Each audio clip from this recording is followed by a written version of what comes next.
So, Would you please yes. take over as Hazur, today we have 6 guests. Immediately on my right is Mr. Richard Mullington. Richard is a psychologist who works with various mentally disturbed patients. And next to Richard is Jill Gould. Jill Gould is a headmistress and she runs her own school. She has interest in her own private school? A nursery school. a private nursery school. She has interest in contemporary religious study, and she also is a practicing homeopathic, uses homeopathy as an alternative medicine. Next to Jill is Malcolm Gould, who is Jill's husband. Malcolm is an accountant by profession and has worked a number of years in the public sector. He was born Jewish but is non-practicing and does not have any particular faith at the moment. And next to Malcolm is Sue Bird. Non-practicing are many. Sorry? There are many Jews who are non-practicing. Who are non-practicing, that's Christians right. Non-practicing. That's right. But what you mean is that perhaps he is a freelance among the Jews, eh? So he's married to Sue, who is a practicing Christian. Jill, sorry, to Jill, who is a practicing Christian. Right. So, but So he. that is why That's right. you have to be considerate to her. Oh yes. Well, I have to say that now. So next to Malcolm is Sue Bird. Sue is a ward sister, and she specializes in urology. Is her specialist subject. Neurology. Urology. So next to Sue is Susanna Gould. Susanna is a university student, and she is currently learning literature at school, and she is also a member of the Amnesty Group. Next to Susanna is Gemma Gould, and Gemma is doing her last year's GCSEs, and she is she's studying RE at school, and she has a particular interest in What's RE? religious education, Right. and she has a particular interest in Islam and Christianity. And she has just returned from Prague. She has been on tour with the school in Prague, and she's a vegetarian. So these are our guests today, sir.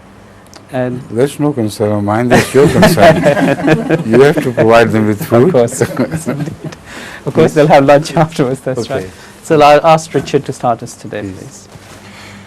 So I was brought up in Christian teaching, and one of the areas that I remember well was the role of angels in Christianity, and which was a very literal message about the nature of angels as being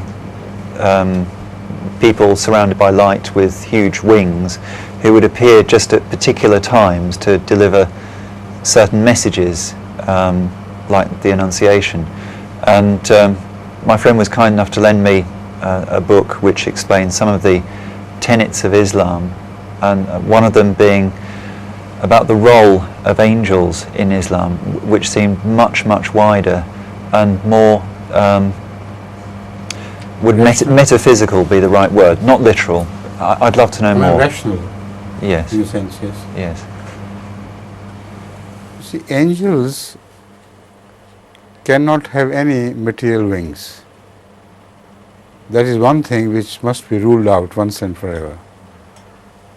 Because they do not fly with the help of pushing the air, because the distances they cover apparently are so large that they move at a greater speed than speed of light. So it's something else which we cannot understand. Wings are only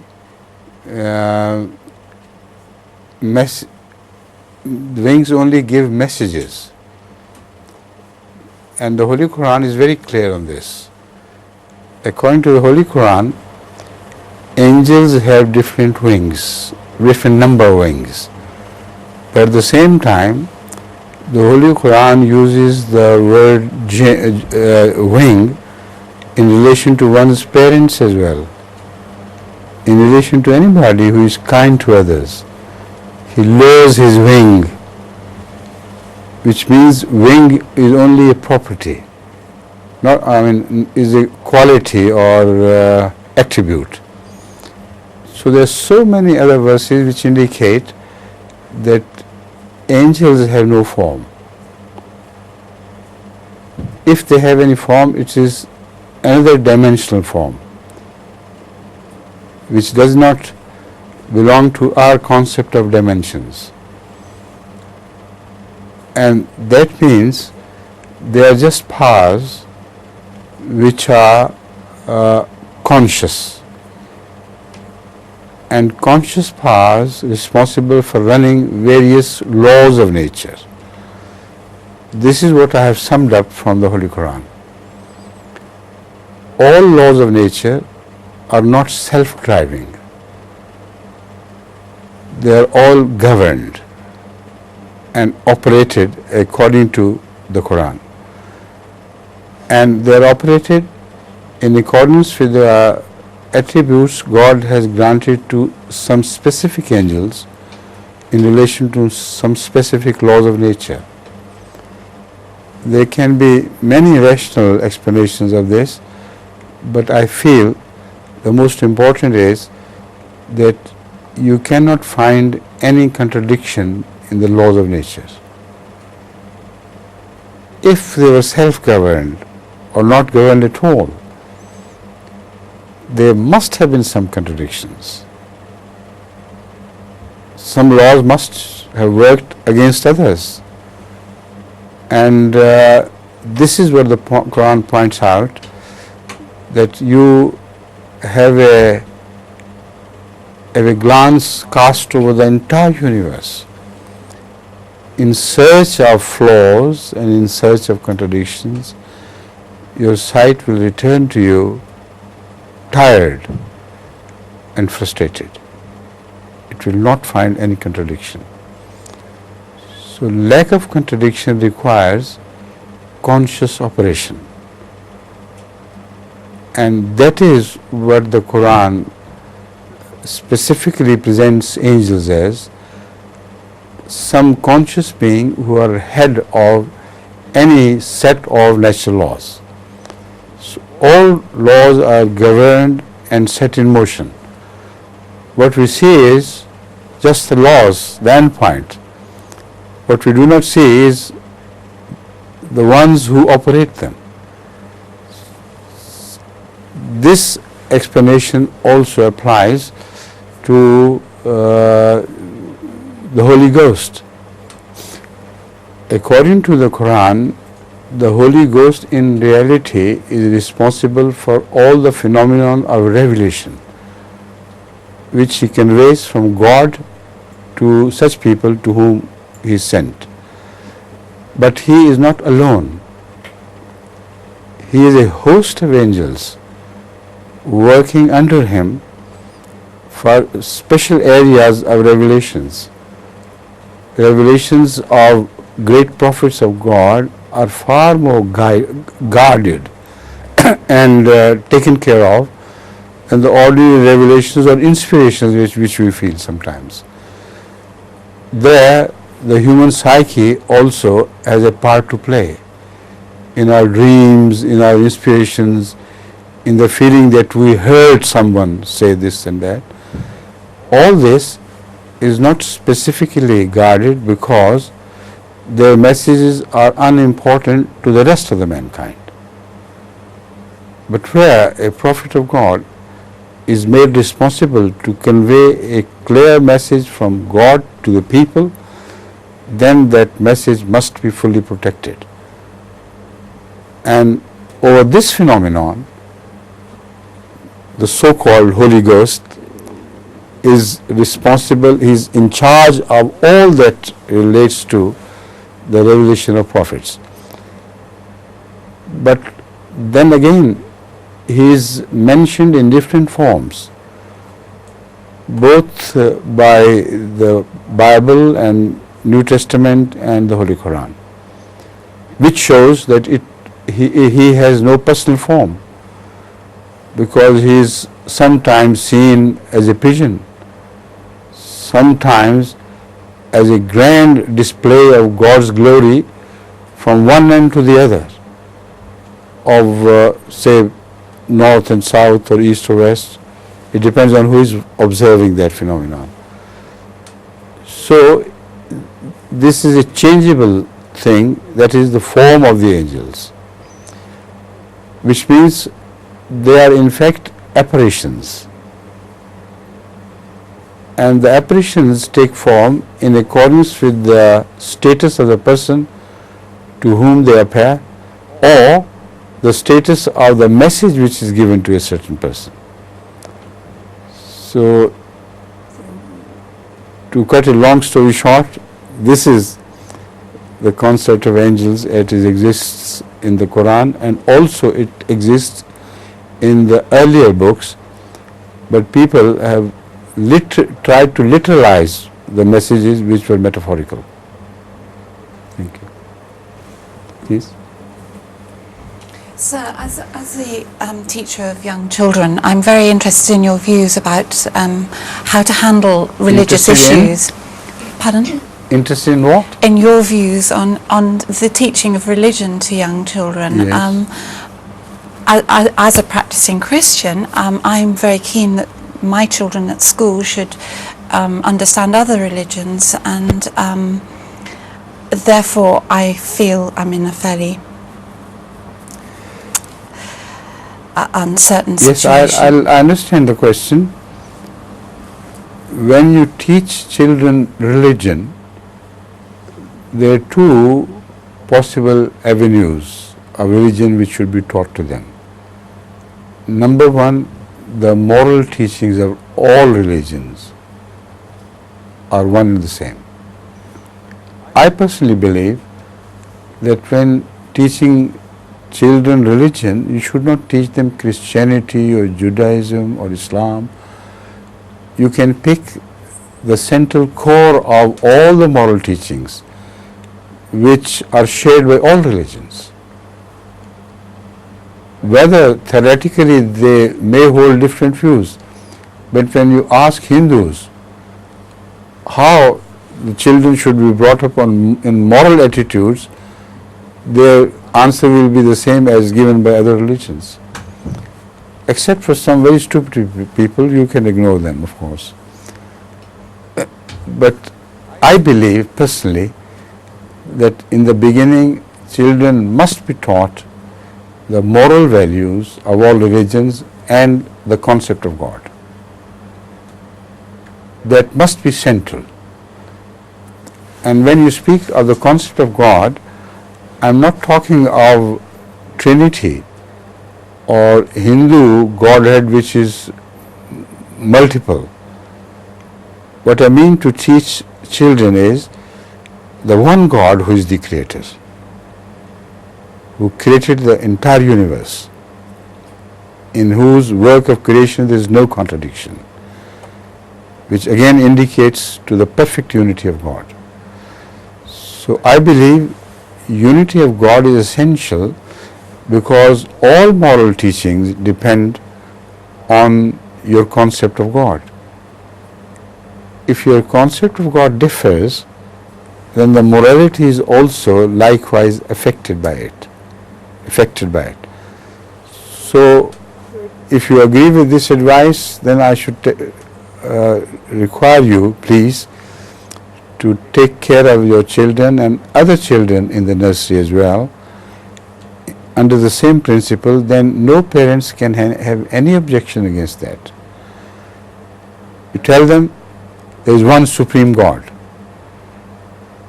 who has created the whole universe and who teaches us morality, and as such we must practice morals right from the beginning.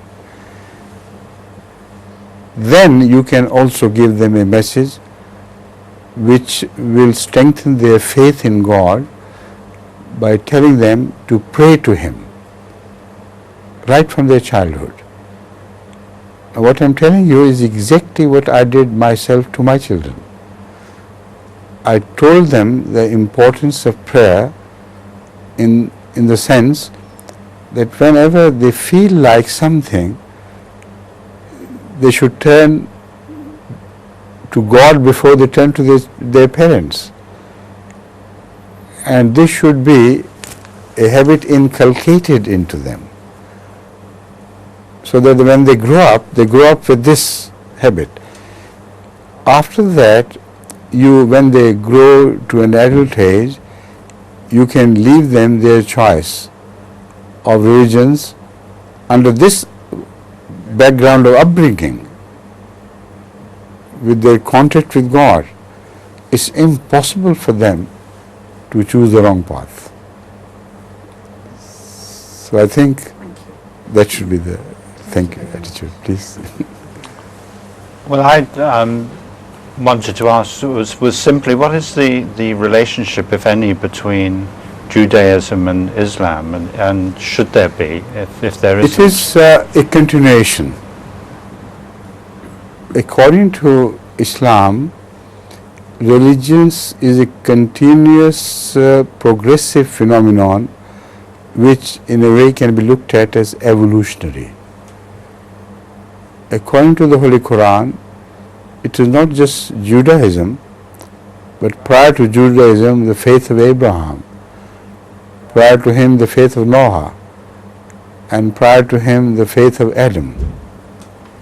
All these, according to the Quran, are a continuous phenomenon, unbroken continuous phenomenon, and the central part of that phenomenon is that a core of structure which is common to all religions is mentioned in the Holy Quran, right from the time of Adam up to the time of the Holy Prophet, peace be upon him. Like we have our backbone and legs and arms and the basics of the humans, if you count them, they remain the same. But humans are different. Some are more beautiful, some are less beautiful. Some develop their mental powers far more than others, and so on and so forth. So if you take man back to its time of origin, you will find the structure to be the same, but the development of his thoughts would be different and will be related to the passage of time. So this in nutshell is the Islamic concept of the growth and evolution of religion. It evolves as the human faculties evolve. It grows as the requirements of humans grow. And the fundamental structure always remains the same. This is referred to in the Holy Quran as qayyama. Qayyama means that fundamental structure which must be common to all religions. And in relation to that, the Holy Quran speaks of certain values which must be found common in all religions.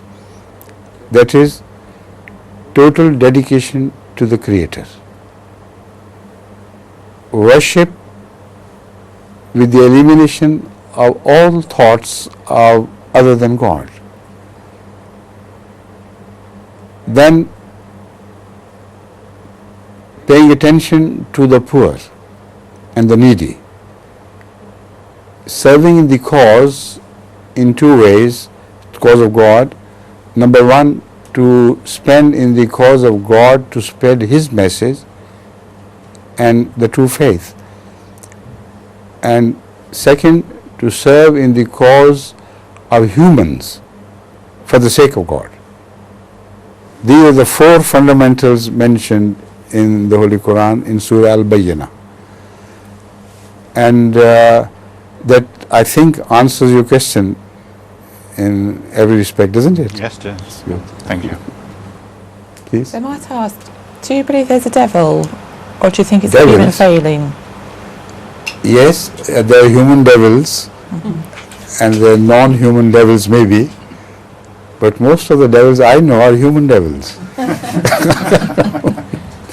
They play havoc with the mankind.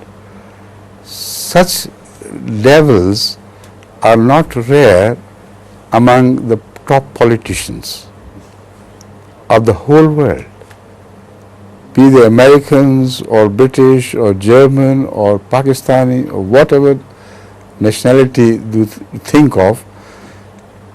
They play havoc with the peace of mankind for their ulterior motives. And this is devil, because the concept of devil begins with Satan, and all the satanic attitude was based on his ulterior motive of greatness of his own person, as compared to Adam, who was created from mud, that is dust and water. So whoever has that devilish character has a quality of fire as well. Whether you call it human devil or whatever name you give it, fire disintegrates. And the stuff of which Adam is made is cohesive stuff, and it gives growth, is responsible for the growth of verdure, everything. So these are the two fundamental of humans in the sight of God and devils in the sight of God. Now with this definition, if you look at the world, most of the politicians do it for the sake of their people. Their selfish motives are related to people they represent. So whatever the reason be, the result is the same, that they play havoc with the peace of those people who do not belong to them. And this is the sum total of the entire politics today in the world.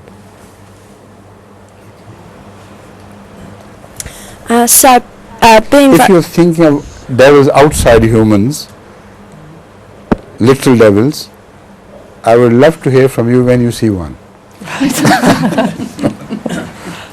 Please. Being very involved in Amnesty International, one of the things that I'm very interested in is the death penalty, and I just wondered what your views were on that. My views are the views which I inherit from Islam, of course. The views are very clear that nobody has a right to take life of another person. The moment he does, he loses the right to retain his own. This is the fundamental. But under certain conditions, such a person can be forgiven. And those conditions are not to be judged by the state. Primarily they are to be judged by the relatives who suffer. So if somebody, for instance, has taken the life of a poor young daughter of somebody after committed heinous crime against her, you may say, forgive, and you may require state to forgive that person. But what about the mother and the father of that child who would continuously suffer, who would suffer forever on, all their lives? So there has to be some wisdom applied to this. Some distinction must be made between the type of crime which is committed, and that type of crime cannot be judged by a neutral judge who is not personally related. He may give the verdict, it's a very inhuman crime, very beastly, but he cannot suffer like the parents do. So, according to the Holy Quran, the first right belongs to those who are bereaved. And it depends on their attitude to the crime committed. They in fact are the best judge whether a crime should be pardoned or should not be pardoned. And Islam also provides for the livelihood of some poor families in that principle, under that principle. The bread earner of a family is killed, and poor family is left without any patron to take care of them. So in such a case, if the crime is not really unpardonable in a different sense, the poor children and the widow would like to be compensated. So in this regard, the Holy Quran provides the possibility of blood money to be paid to the children, so that the person who is gone, of course, but the remaining family should not suffer. And this, and there are many other provisions which are made in this regard. So, but the final decision lies with the state. A family can present her case to the judge. So that also is a very important safeguard applied by Islam. Families cannot forgive themselves, then that will result in a chaos. Because sometimes the person who dies is not really loved by the family.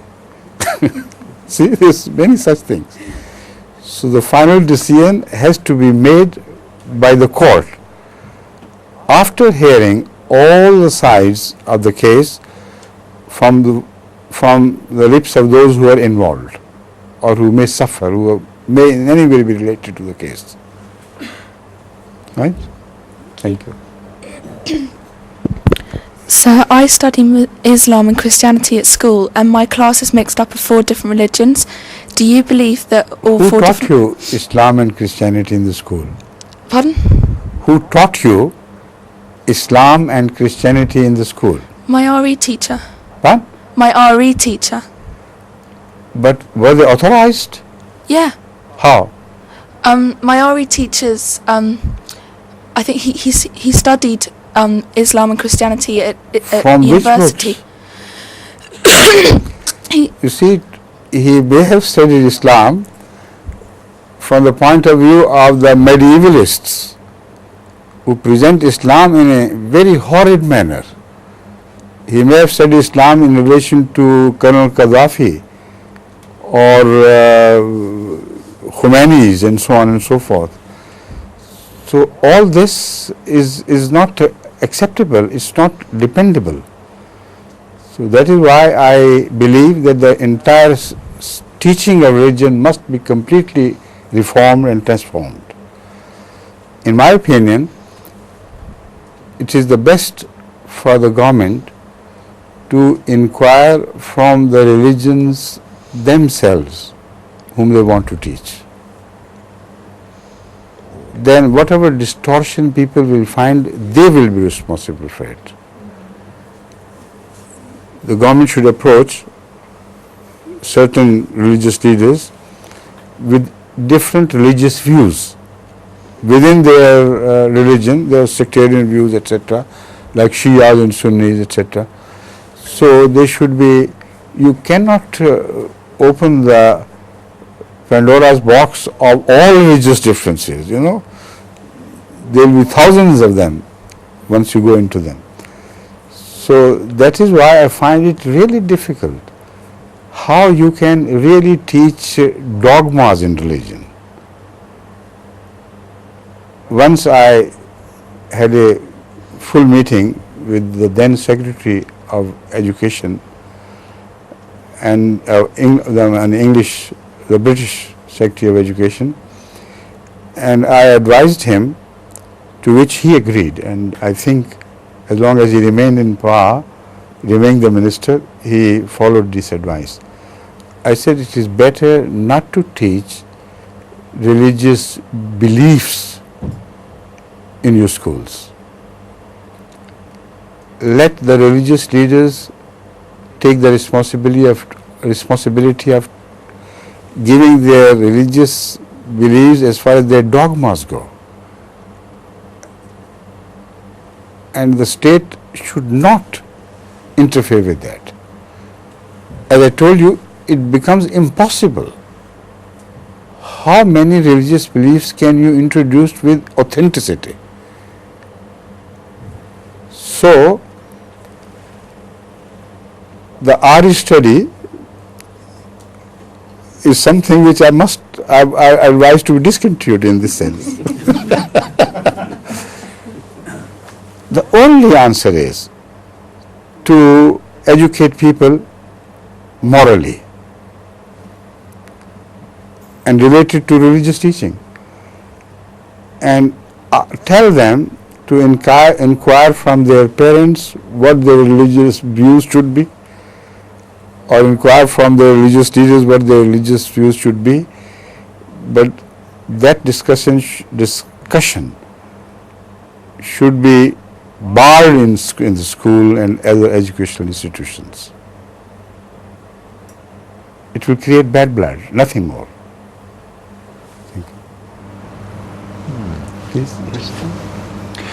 So I'd like some help with another quite difficult problem. I work with people with schizophrenia, which is the most dreadful illness because, not least, it makes you... Schizophrenia?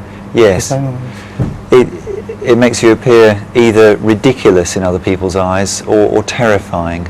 And I think very few of us can imagine what it's really like to suffer that illness. And I think for some people who have a real faith, it's doubly terrible for them because they are receiving voices coming into their mind which are either telling them to do ridiculous or outlandish or nasty they tell them to murder.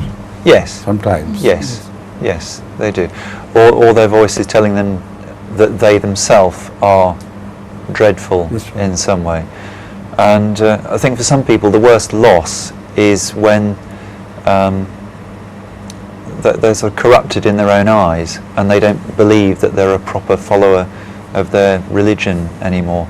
And I work in a very secular setting where I think people's faith is not really sufficiently supported, and I'm wondering what is the best way to support people when they wish to sort of retain their belief in themselves. There are two possible ways. There are more, but to begin with, I should say there are two possible ways: to treat them allopathically and to treat them homeopathically.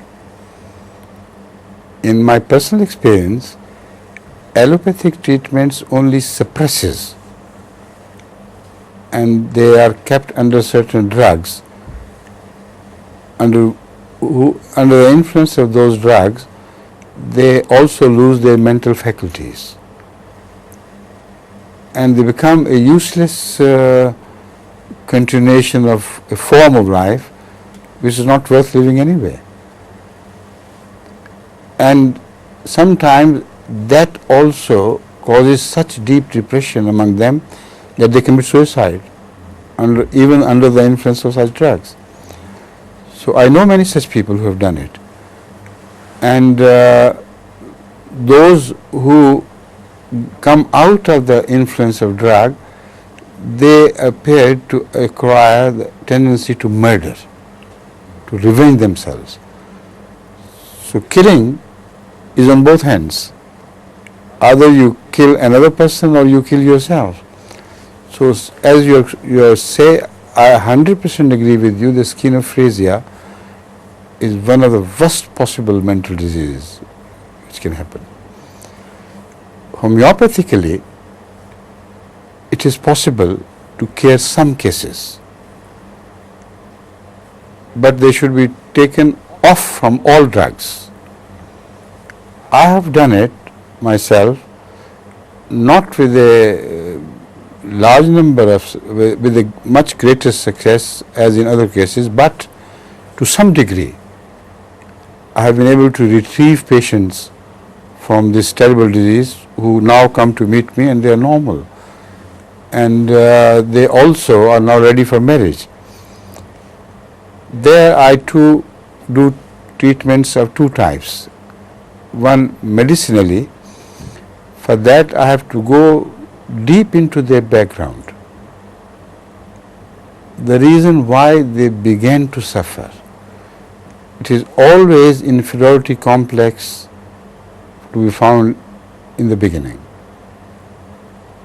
I have never come across a case where you cannot pinpoint the role of inferiority complex at any stage of their childhood or adulthood, but there must be some reason for that in the beginning, and this is inferiority complex, which you must address and which you must try to point out to them.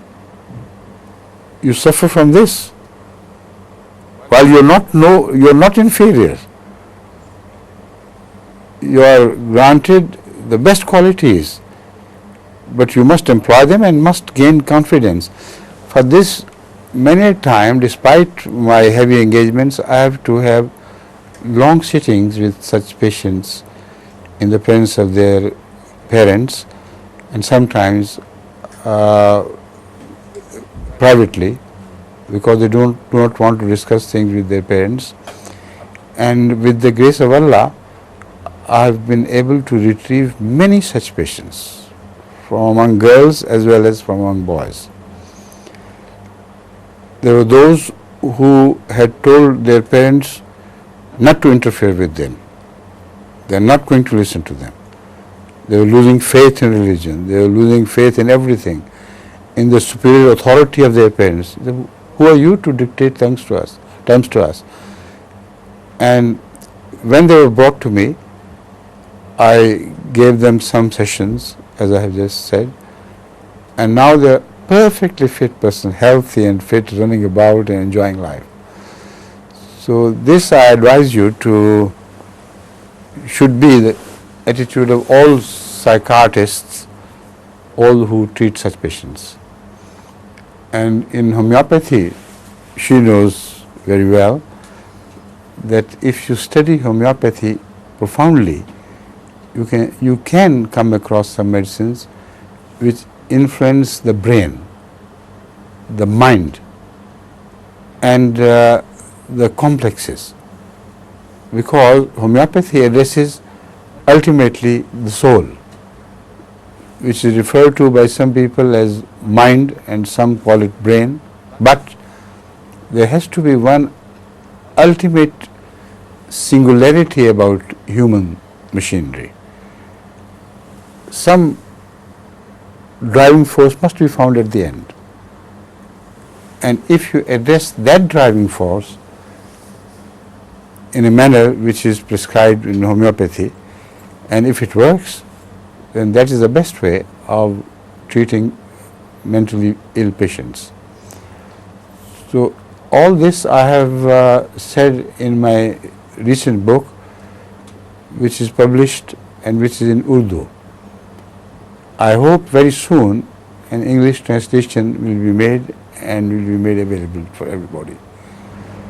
There, those sections can be studied, which I have specifically taken pains to explain in a manner that even a beginner can begin to understand. And sometimes I give that chapter to the patients themselves.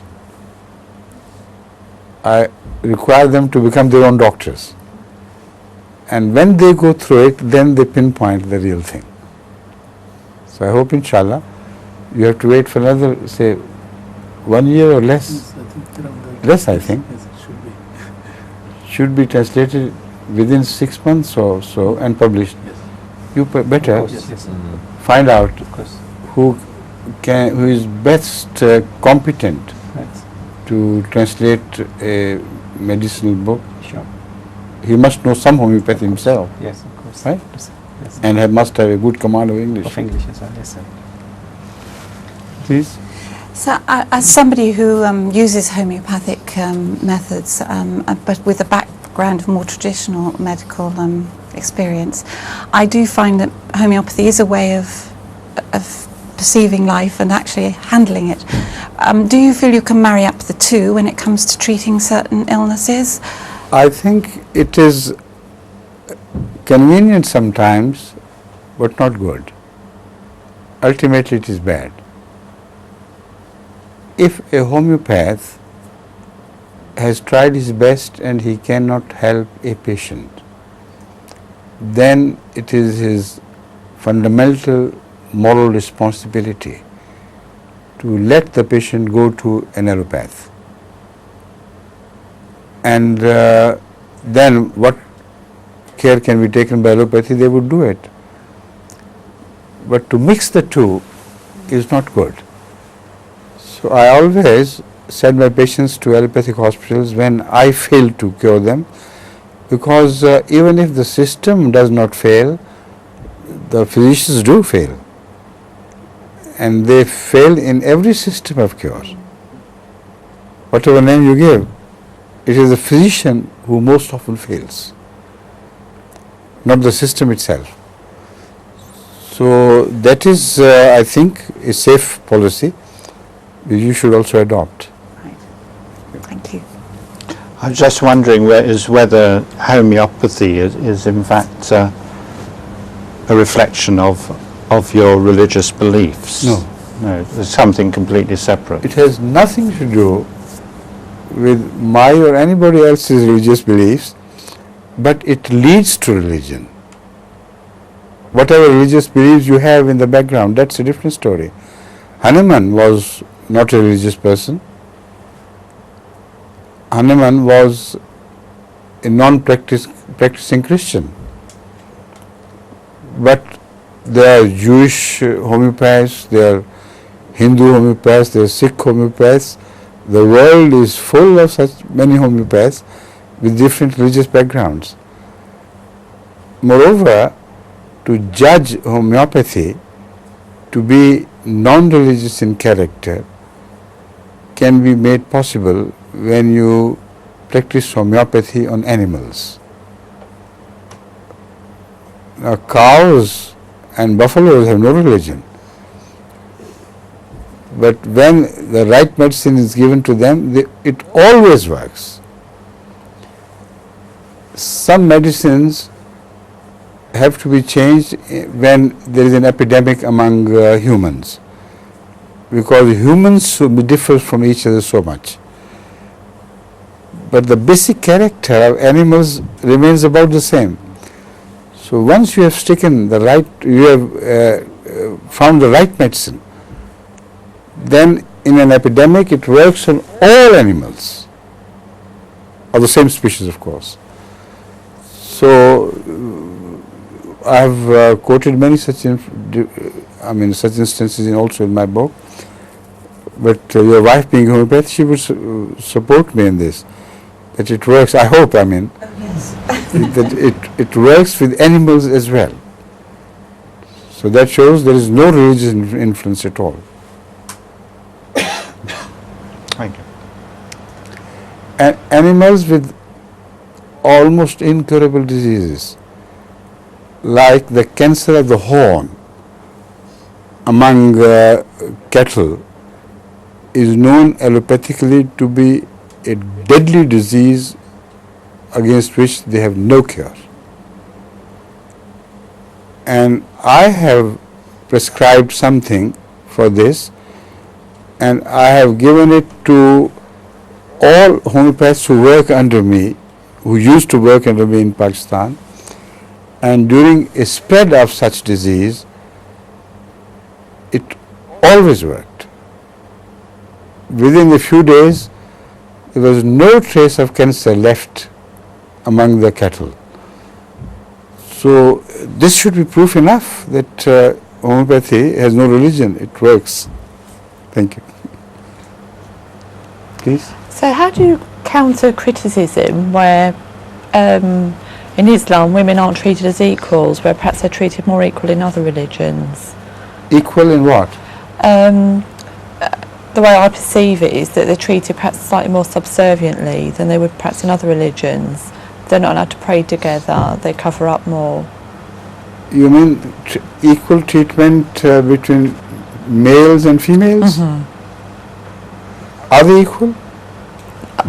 I don't know actually. You know, I've you been should brought up know. with Catholicism, so it's slightly You different. being but female, yeah, and you know if you have brothers, are they not built differently? Is their constitution not different? Can they bear children in their bellies? The brothers or men, can they? no. Women can. And there is no equality in the treatment of women in the world affairs. In Olympics, can you find a match on the basis of equality where a women boxer is pitched against a man boxer? A woman runner is pitched against a man runner. In everything, almost everything, there is difference. Why is it unequal? I ask you. It is not unequal. This should be your answer. Because equality is the equality of right. And the rights change in accordance with the constitutions. And in accordance with the requirement of a given situation. The rights should be equal only in the sense that one should not be unfair to the other sex. And in that regard, I have answered this question in great depth and detail, that Islam in its teachings applicable to men and women is absolutely equal.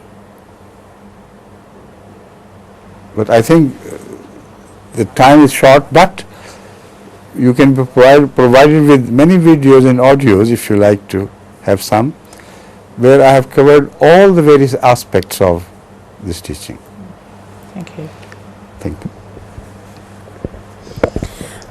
So with all the awful things that happen in the world, such as wars and more natural disasters like earthquakes, do you ever find perhaps doubting that you doubt your faith? Because I've heard of a lot of other people who perhaps... I didn't understand the So- final bit, please. She is asking if you ever doubt your faith because of the natural disasters that take No, place. never. Because of many things, in fact. Natural disasters occur to improve the quality of life. If there were no natural disasters, man will return back to his original civilization with very little knowledge. Every time man is hit by something, he reacts against it. And this reaction gives birth to the growth of sciences. If you study the evolution of science, you will be amazed to find that always man progresses, or most often man progresses, because of something which he fears may hurt, or which he experienced to have hurt. So to move from discomfort to comfort gives birth to the growth of all sciences. Now, this is a tall claim, but I can prove it in detail, and in the book which I have written, I hope you will offer them this. Already presented. You will find this fully covered. Accidents, why do they happen? Why innocent people suffer? Why children are born with disadvantages, and so on and so forth. It's a very interesting question which agitates human minds, particularly nowadays. So I hope when you study that, you will be able to find many answers to your questions, and out of humility I say many answers, but I think you'll find all answers to this question. Thank you. Please. So I go to school with people of 4 different religions. Do you feel that religions should be able to mix together, or do you feel that people from their religion should mix with their own religion? Or are they allowed to spread out? To find a perfect match is the basics of finding a good husband or a good wife. They must match as far as possible. And perfect match is impossible anyway. But you can move towards perfection. You must not give up. You must always try to find perfection. And their religious religious area should also be taken into consideration. Because it is very rare that you find such couples where they have different religions, but the gentleman is so gentlemanly that he agrees fully in a manner that it doesn't hurt their mutual life. But most often it doesn't happen. Most often either women try to impose their religion on their children against the wish of the father, or the vice versa happens. So wherever there is a source of irritation, it should be removed if possible. And in marriages, this thing can become a source of irritation. So that is why we in our community pay large emphasis on the matching of one's religious views with that of the would-be wife or would-be husband. Right? Now 7 minutes yet to go. Had some trouble, sir, in composing this question, but my own experience of learning about religion and prayer when I was a child was that it was relatively easy to believe in God as a sort of extension of one's own parents, benevolent and kind and caring, and there seemed every point in praying. And I think one of the things that I find more difficult about prayer in adult life is that one's not always prepared for the degree of adversity that comes upon one, and also, you lose one person unexpectedly, you then begin to realise. I fully understand, and I understand the formal teaching of prayer in all religions, which really does not mean anything. When you teach your children to pray to God for everything you need, what you teach them is to be disappointed and ultimately lose faith. So I do not agree with that sort of teaching at all. The teaching should be completely different. In my opinion, as I have experienced it myself, you should tell your children that if you are responsive to me, I'll take greater care of your requirements. If you continue to defy my pleasure, then naturally I'll be inclined to take less care of yourself. This exactly is the relationship between man and God. And this is what has been said in so many words in the Holy Quran. Allah says, I'll listen to you. But, O mankind, you should also be responsive to my call. You cannot treat me as a slave. Whenever you are in need, you call me and say, do it if you exist. And if I don't do it, I do not exist. But when I call you to decent behavior, to pay your regards to what you owe to humanity and other things, you do not take any care at all. You go your own way. So this is not the best relationship. I'm not a servant of yours. When you need me, you call me. And when you don't need me, you dismiss me.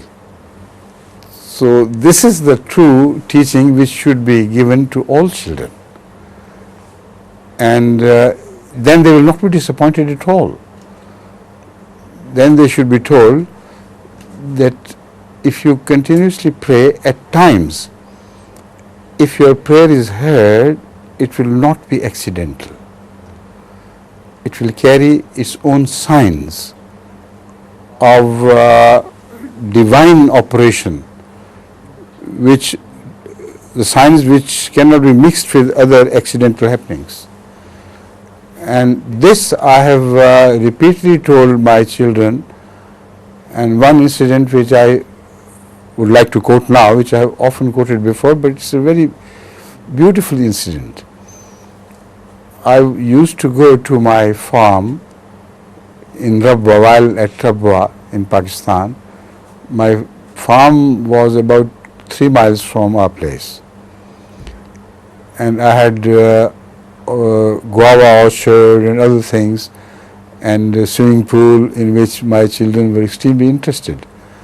So in those days I used to carry them on my bicycle, one in front and one behind. But the day I am talking about, I only carried my youngest daughter, who is with me now here. And to her I had been teaching the art of praying and everything about the prayer, which I hope she understood perfectly. And once, while returning from the farm, she suddenly noticed that one shoe of the pair had slipped out and had fallen somewhere. Now we went back all the way to the farm, looking down, watching, and moving on the wrong side, of course, there to see the the fallen shoe. We had to go the wrong way, but she also watched and I also watched until we reached the farm, and there was nothing doing. So she was under the impression that the way she had prayed, it should have been accepted. So she asked me why. I prayed so earnestly, yet there is no response. So I said, let's go back and I'll explain things to you. But a strange thing happened. This is what I call is not accidental, it is in response to the prayer in which God wants to establish the fact that it is He who accepts prayers. Now when we were moving towards our house, about half a mile from our house, I saw a person coming the other way. He belonged to a town which is called Chennot, which is 6 miles east of Rabwa. And he was carrying that shoe in his hand. We were amazed. Shoe we had lost behind, and that man is coming from Chennot all the way in our direction and carrying that shoe to show to any person who may be in search of that. So we stopped him, said, look here, this is one of the pair and this is the other one. This is the shoe of my child. He said, thank God. I said, why, what happened? The people there are big thieves. They are habitually thieves.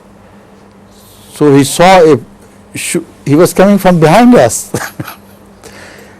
He saw a shoe lying, and just out of the fun of stealing, he took it in his hand and went across Rabwa almost to the river which separates Rabwa and Chennot.